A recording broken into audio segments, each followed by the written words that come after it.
Hello guys.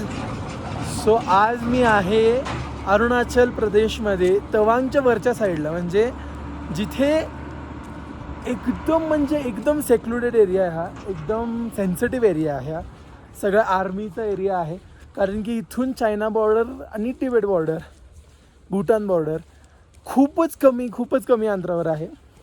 इथे गुरुद्वारा आहे, ते थोडे लेक्स आहेत. बुमला पास नावाची एक फेमस जागा आहे. सो इकडे लोक येतात जातात. इकडे मला आता बोलायला पण थोडंसं असं श्वास घ्यायला होते, कारण की इकडचं वातावरण तसं आहे, जास्त बोलू शकत नाही, दम लवकर लागतं.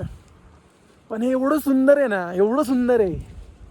हे असे मॅजेस्टिक माउंटन्स आहेत. इथे जेव्हा बर्फ पडत असेल तेव्हा ते काहीच्या काही भारी वाटत असतील. आणि मी इकडे हिचहाईक करतोय, चालत चालत फिरतोय. आर्मीचे लोक मला लिफ्ट देत आहेत, लोक लिफ्ट देतात, आणि एवढा भारी एक्सपिरियन्स आहे ना. कमाल कमाल आहे, कमाल. लेट्स सी पुढे कुठे जातोय, काय काय आज बघतोय, तुम्हाला दाखवत राहील. ओके.